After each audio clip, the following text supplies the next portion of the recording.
നമസ്കാരം. നിർണായകമായ നിയമസഭാ തെരഞ്ഞെടുപ്പ് നാളെ നടക്കുകയാണ്.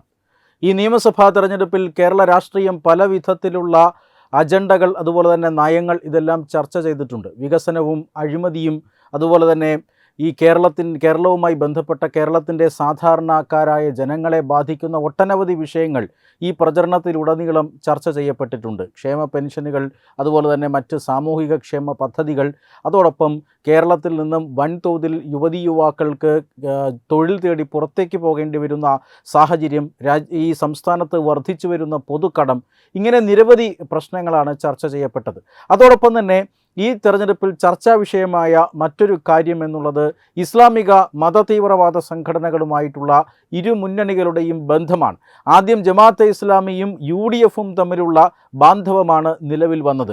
അത് പണ്ടൊക്കെ രഹസ്യമായി ചെയ്തിരുന്ന കാര്യം ഈ തെരഞ്ഞെടുപ്പിൽ പരസ്യമായി തന്നെ UDF ചെയ്യാൻ തയ്യാറായി. ജമാഅത്തെ ഇസ്ലാമിയുമായി UDF കൂട്ടുകൂടുന്നു എന്നതിൻ്റെ പേരിൽ വലിയ വിമർശനം LDF നടത്തിയിരുന്നു. അതായത് മത തീവ്രവാദ ശക്തികളുമായി അല്ലെങ്കിൽ ന്യൂനപക്ഷ വർഗീയതയെ പ്രോത്സാഹിപ്പിക്കുന്ന പാർട്ടികളുമായി അല്ലെങ്കിൽ അവരുടെ പിന്തുണയോടുകൂടിയാണ് UDF മത്സരിക്കാൻ പോകുന്നത്. ഇത് മതേതര കേരളത്തിന് അപമാനമാണ് എന്നൊക്കെയാണ് LDF പറഞ്ഞത്. എന്നാൽ തെരഞ്ഞെടുപ്പിൻ്റെ പ്രചരണം മുന്നോട്ട് പോകുമ്പോൾ തെരഞ്ഞെടുപ്പ് പ്രചരണം അല്ലെങ്കിൽ തെരഞ്ഞെടുപ്പിൻ്റെ ബലാബലങ്ങൾ ഏതാണ്ട് മനസ്സിലായി തുടങ്ങിയപ്പോൾ LDF മറ്റൊരു ഇസ്ലാമിക മതവർഗീയ സംഘടനയായ SDPIയുമായി കൂട്ടുകൂടുന്നു. അതായത് ഇസ്ലാമിക സംഘടനകളുമായി കൂട്ടുകൂടുന്നതിനെ വിമർശിച്ചിരുന്ന LDF SDPIയുമായി കൂട്ടുകൂടുന്നു. നേമത്തും അതുപോലെ തന്നെ മഞ്ചേശ്വരത്തും അടക്കം BJPയെ തോൽപ്പിക്കാനായി അവർ SDPIയുമായി പരസ്യമായി തന്നെ കൂട്ടുകൂടുന്നു. SDPI അത് പ്രഖ്യാപിക്കുകയും ചെയ്യുന്നു. എന്ന് പറഞ്ഞാൽ ഇരു മുന്നണികളും രണ്ട് മത തീവ്രവാദ സംഘടനകളുമായി പരസ്യമായി ഇന്ന് ഈ തെരഞ്ഞെടുപ്പിൽ ബന്ധമുണ്ടാക്കിയിരിക്കുന്നു. ജമാഅത്തെ ഇസ്ലാമി എന്ന് പറഞ്ഞാൽ ലോകം മുഴുവൻ ഇസ്ലാമിക ഭരണത്തിന് കീഴിൽ വരണം എന്ന ലക്ഷ്യത്തോടു കൂടി പ്രവർത്തിക്കുന്ന സംഘടനയാണ്. ഇന്ത്യയിൽ ഇസ്ലാമിക രാജ്യം സ്ഥാപിക്കണം എന്ന ലക്ഷ്യത്തോടു കൂടി ഇന്ത്യയിൽ പ്രവർത്തിക്കുന്ന സംഘടനയാണ്. മറ്റു പല രാജ്യങ്ങളിലും ഇതേ ജമാഅത്തെ ഇസ്ലാമി പ്രവർത്തിക്കുന്നുണ്ട്. കഴിഞ്ഞ ഏതാനും മാസങ്ങൾക്ക് മുമ്പ് ജമാഅത്തെ ഇസ്ലാമിയുടെ നേതൃത്വത്തിലുള്ള ഇടക്കാല സർക്കാർ ബംഗ്ലാദേശിൽ കാണിച്ചു കൂട്ടിയ കുഴപ്പങ്ങളെല്ലാം നമ്മൾ നേരിട്ട് കണ്ടതാണ്. അവിടെയുള്ള മത ന്യൂനപക്ഷ വിഭാഗങ്ങളെ, ഹിന്ദുക്കളെയും ക്രിസ്ത്യാനികളെയും സിഖുകാരെയുമെല്ലാം ഷെയ്ഖ് ഹസീന സർക്കാർ പുറത്തായതിനു ശേഷം ആക്രമിക്കുകയായിരുന്നു ഇവർ ചെയ്തത്, കൊലപ്പെടുത്തുകയായിരുന്നു ഇവർ ചെയ്തത്. അവർക്കെതിരെ വലിയ ലഹളകൾ അഴിച്ചുവിട്ടു, കൂട്ടക്കൊല നടത്തി, ഹിന്ദുക്കളെ പച്ചയ്ക്ക് കത്തിച്ചു, ഒട്ടനവധി ഹിന്ദു അമ്മ പെങ്ങന്മാരെ ബലാത്സംഗം ചെയ്തു. ഇങ്ങനെയുള്ള ഒട്ടനവധി മനുഷ്യത്വരഹിതമായ കാര്യങ്ങൾ ചെയ്ത ഒരു സംഘടനയാണ് ജമാഅത്തെ ഇസ്ലാമി. അതേ ജമാഅത്തെ ഇസ്ലാമി ബംഗ്ലാദേശിൽ ഏതാനും ദിവസങ്ങൾക്ക് മുമ്പ് നടന്ന തെരഞ്ഞെടുപ്പിൽ വലിയ പരാജയം ഏറ്റുവാങ്ങിയിരുന്നു.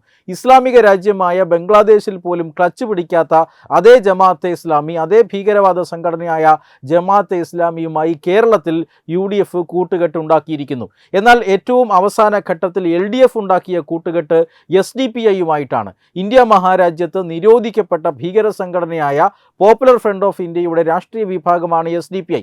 മാത്രമല്ല SDPI ഈ രാജ്യത്ത് പ്രവർത്തിച്ചുകൊണ്ട് തന്നെ തെരഞ്ഞെടുപ്പ് ഫണ്ട് ഭീകരവാദ പ്രവർത്തനങ്ങൾക്ക് ഉപയോഗിച്ചു എന്ന കണ്ടെത്തലുകളും കേന്ദ്ര അന്വേഷണ ഏജൻസികൾ നടത്തിയിട്ടുണ്ട്. ഇങ്ങനെയുള്ള അപകടം പിടിച്ച രണ്ട് ഭീകര സംഘടനകളെയാണ് ഇടത് വലത് മുന്നണികൾ ഒപ്പം നിർത്തിയിരിക്കുന്നത്. ഇതും കേരളത്തിൽ വലിയ ചർച്ചാ വിഷയമായിരുന്നു.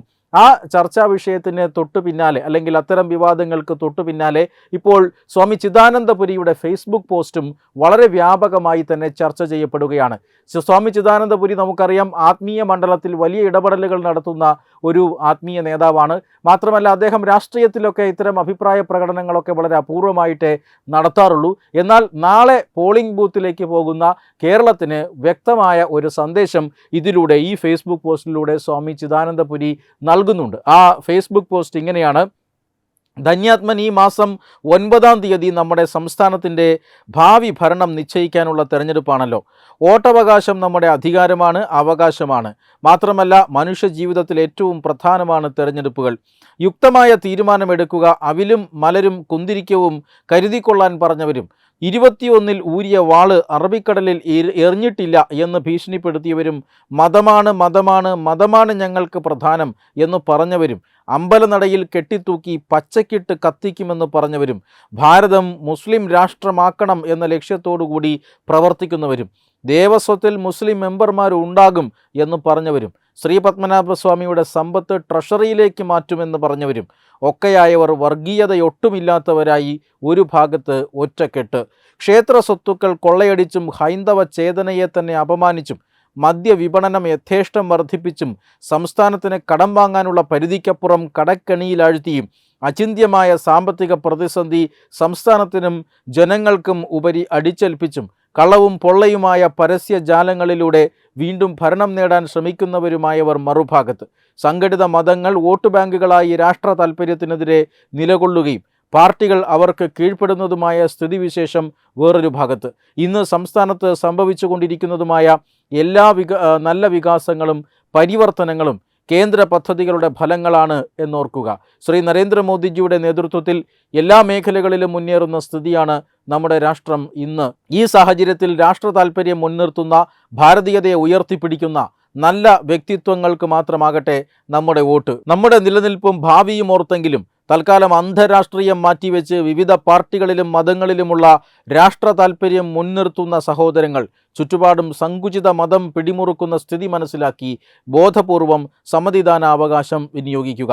ചരിത്രത്തിൽ നിന്നും ഇനിയും നമ്മൾ പാഠം പഠിച്ചില്ലെങ്കിൽ വന്ദേ മാതരം. സ്വാമി ചിദാനന്ദപുരി. ഈ ഫേസ്ബുക്ക് പോസ്റ്റാണ് ഇപ്പോൾ വലിയ രീതിയിൽ സമൂഹ മാധ്യമങ്ങളിൽ ചർച്ചയാകുന്നത്. സങ്കുചിത മതം എന്ന് പറഞ്ഞാൽ ചില മതവർഗീയ സംഘടനകൾ അവർ കേരളത്തിൽ വലിയ രാഷ്ട്രീയ സ്വാധീനമുണ്ടാക്കാൻ ശ്രമിക്കുന്നു. അതിനായി അവർ ഇവിടുത്തെ മുന്നണികളുമായും പാർട്ടികളുമായും ബാന്ധവമുണ്ടാക്കിയെടുക്കാൻ ശ്രമിക്കുന്നു. അങ്ങനെ ഒരു ബാന്ധവമുണ്ടാകുമ്പോൾ തീർച്ചയായും കേരളത്തിലെ ഹിന്ദുക്കളുടെ സ്ഥിതി പരിങ്ങലിലാകുമെന്ന സന്ദേശമാണ് സ്വാമി ചിദാനന്ദപുരി ഇവിടെ പറയാതെ പറഞ്ഞു വയ്ക്കുന്നത്. അതാണ് ഇപ്പോൾ തെരഞ്ഞെടുപ്പിന് തൊട്ടു മുമ്പുള്ള മണിക്കൂറുകൾ കേരളത്തിലെ ജനങ്ങൾ ഏറ്റെടുത്തിരിക്കുന്നത്. വെബ് ഡെസ്ക് തത്തുമൈ ന്യൂസ്. HIV അണുബാധ സന്തോഷപൂർണമായ ഒരു ജീവിതത്തിന് തടസ്സമല്ല. HIV അണുബാധയ്ക്ക് ഫലപ്രദമായ ചികിത്സ ഇന്ന് ലഭ്യമാണ്. ഇതിന് യഥാസമയം അണുബാധ കണ്ടെത്തുന്നതും കാലേക്കൂട്ടി ചികിത്സ നടത്തേണ്ടതും അത്യാവശ്യമാണ്. സൗജന്യമായ ചികിത്സയും മാർഗനിർദ്ദേശങ്ങളും സർക്കാർ ആശുപത്രികളിലെ ART അഥവാ ഉഷസ് കേന്ദ്രങ്ങളിൽ ലഭ്യമാണ്. ആരോഗ്യ സംരക്ഷണം ഓരോരുത്തരുടെയും ഉത്തരവാദിത്തമാണ്.